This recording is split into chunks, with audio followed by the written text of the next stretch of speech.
Elle est chargée principalement de contrôler la régularité des comptes publics. La Cour des comptes a dévoilé son rapport annuel sur ses activités. Il se décline en 7 chapitres, parmi lesquels discipline budgétaire et financière, ou encore celui lié aux déclarations obligatoires du patrimoine. Hamida Merbouh et Adil Luttete reviennent sur les principaux axes de ce document. Le rapport annuel de la Cour des comptes se décline à travers 7 chapitres. Les 3 premiers présentent les travaux des juridictions financières dans le cadre de leurs compétences liées à la consécration du principe de responsabilité et de reddition des comptes. L'un des chapitres aborde la question de la discipline budgétaire et financière, marquée par l'émission de 132 arrêts et jugements. Ces juridictions ont émis 132 arrêts et jugements conduisant à des amendes d'un montant total dépassant les 7 millions de dirhams, tandis que les remboursements associés ont atteint un total de plus d'1 million de dirhams. Toujours dans le cadre de la consécration du principe de responsabilité et de reddition des comptes, les activités liées aux déclarations obligatoires du patrimoine, les juridictions compétentes ont traité plus de 104 000 dossiers. Concernant le suivi des déclarations de patrimoine et suite à l'effort de notification des mises en demeure menées par les juridictions financières, 80% des assujettis ayant failli à leurs obligations déclaratives ont régularisé leur situation. Le rapport de la Cour des comptes s'intéresse à d'autres activités. Il comporte par exemple des conclusions des juridictions concernées au sujet des grands chantiers de réforme liés à la protection sociale. Il s'intéresse également au contrôle de la gestion et l'évaluation des projets publics en passant par les aspects liés aux activités de support. Un travail réalisé selon l'approche adoptée dans le cadre des orientations stratégiques des juridictions précitées pour la période 2022-2026. Le fruit de plus de 250 missions d'audit. Alors de quelle manière la Cour des comptes contrôle-t-elle l'utilisation des fonds publics, le fonctionnement des projets publics? Mohamed Kamel Daoudi répond à nos questions.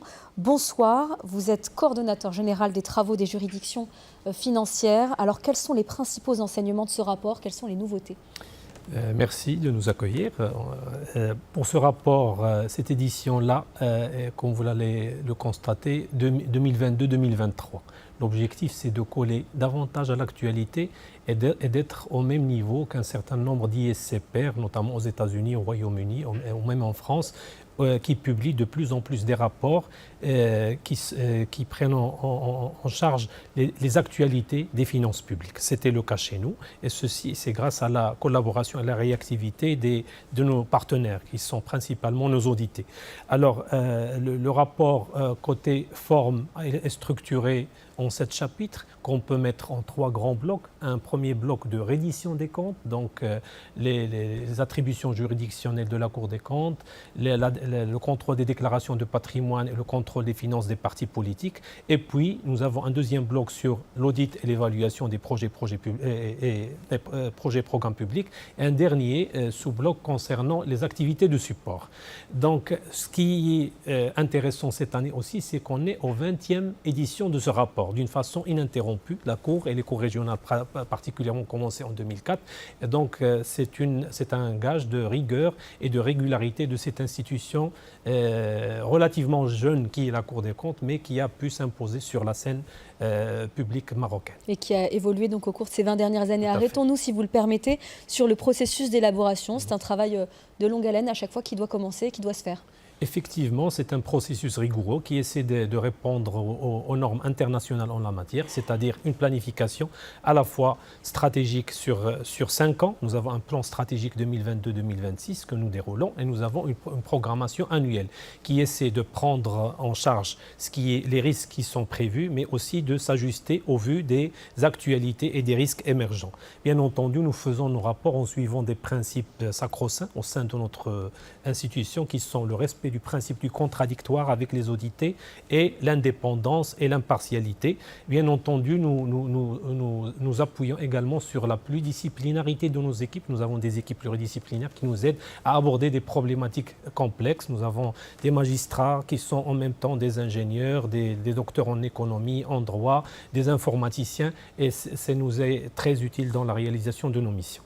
Alors, des rapports, il y en a chaque année, vous l'avez dit, et bien plus encore. Est-ce qu'on peut s'interroger sur leur suite? Qu'en est-il concrètement? C'est tout à fait légitime de se poser cette question-là. Effectivement, concernant la Cour des comptes, rien que pour cette année, pour la période 2022 et jusqu'à octobre 2023, pour tout ce qui est activité juridictionnelle, la Cour a assuré des restitutions sous forme de DB, d'amendes et de restitution de plus de 100 millions de dirhams, en plus des déférés pénaux auprès du parquet général.